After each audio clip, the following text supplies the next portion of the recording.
And I think it's not new. The human, we are human. Migration is a part of humanity. Migration is a part of humanity. Now, when they come and invade and oppress and enslave and all this is wrong. But slavery is not a new thing.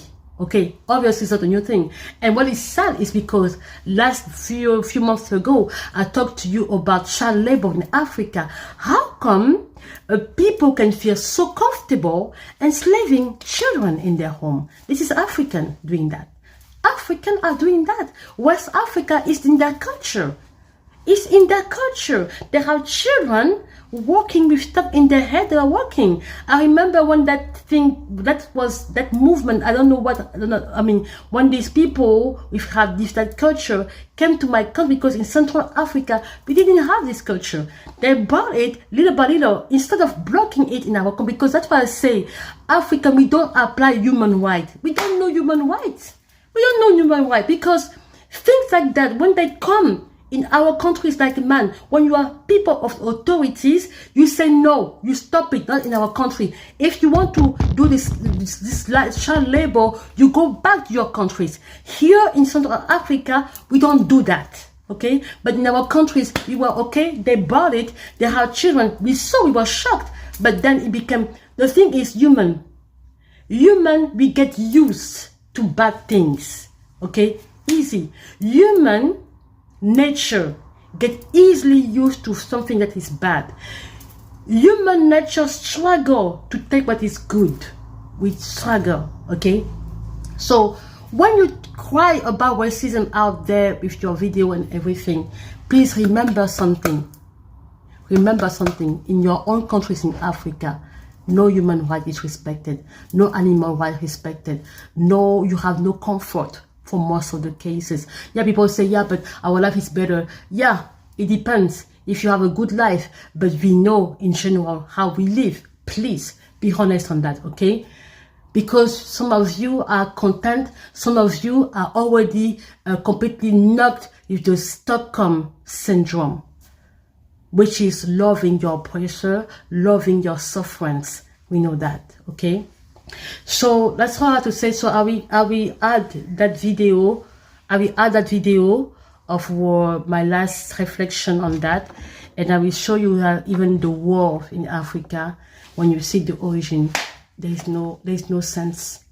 There's no sense. It's always about a problem of tribalism. Tribalism is just hate. It's hate. African people, because black people are the most racist people. No, it's true. The guy told me that, no, actually you are the most racist people. Because even when we look at each other, oh, this one is too dark skin. Oh, this one is too this. People, even in families, oh, your baby his skin is too darker. When I was young, I remember, you know, back in the days, in the 90s, in the 80s, if I'm not wrong, there were many people coming from Yugoslavia, when the country existed. And there was a guy, he would tell you that sometimes unconsciously, we have stereotype that African, we do. And the guy, they were working in the small town of where my grandpa were living, a small town in my country. And then what happened, this company of Yugoslavian were there, and there was one of them who were very close to my uncle, because when we were going there during vacation, a little bit of summer or weekend, sometimes going to visit our grandparents, we will see them. And that guy, he will always be, but we have never seen a white man with that kind of hair in our entire life. I remember my two cousins and I, the first time you saw that guy from Yugoslavia, he was shocked. He had frizzy. It was like an afro, frizzy hair. We never saw that. And we were so shocked that, is he really white? And I remember I asked my mom, but Wajo, I think we call him Wajo. I don't know if it was his name. We were calling him Wajo. But we didn't know his name. He was a young guy. And I asked my mom, Wajo is really white? He said, yeah, he's a white man. He said, but why he has hair like black people like that? White Joe's hair was like afro, but frizzy. We didn't know that there are white people who have this type of hair. We didn't know that. And for the first time, I saw a white man beside, and my cousin was like, hey, that kind of hair, he needs to put relaxer because it doesn't look like a white man. So you see that even us children, we are already have situation of stereotype in our head. It's only later on, when I grew up later on, that I realized that white people also have there are different type of hair for white people. But when I was young, when I saw White Joe, I was like, I will never know. And when he was trying to get close to us, we ran away. We ran away because we never saw this type of hair. You say a white person don't have hair like that. You are running away from him because the moment, because he wasn't even speaking good English, French either, because he was from Yugoslavia. But the thing is, his hair was scaring us. We never saw that in white people hair. We were going to school. It's always like the hair is like, but White Joe's hair, we never saw that.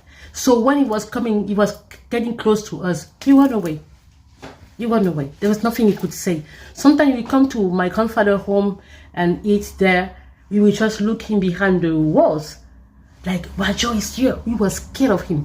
So I think one day he asked to my uncle, what's wrong with the kid? What these kids are running away from him? My uncle started laughing. He said, because they don't know this type of hair on white people. They're not used to your hair. My cousin said, you need to put relaxer, and never knew this type of hair. Never saw that. See the stereotype already to age we are, okay? So, what I want to say is because it was something about I don't know if it was, I don't know, but it was shocking that as black, we were shocked to see a white person with hair like, almost like looking at. It's only later that I saw that white people can have this type of hair. Only later on you have had people had hair, because we also have in Africa we have albino who look like orange. They have orange hair, albino with orange hair. But you also have orange hair with white people. But you also have those who look like Afro, almost like Afro.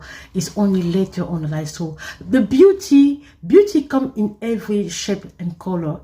But for us black people, we reject something about us, and you cannot lie about it, because even in Black America, they have a situation. I watched a series documentary that was on TV at the time at CNN in 2008, 2009, I think, on CNN. It was Black in America with Soledad O'Brien, and she was going to black families, and it was always the same thing. Those who are lighter skin were more accepted and loved than those who look more African features or darker skin. The problem is deep. I don't say that when I talk like that, I talk to me, I talk to you, I talk to every one of us. We have to stop acting like we don't know each other. You are in the bus, you run away from your brother. Why? You don't have to give your phone number. You can just be cautious. Hi, how are you? Why are you loud? Why are you loud? You are in buses. You speak loud on the phone. You speak loud to each other. You have bad habits. You put the trash everywhere.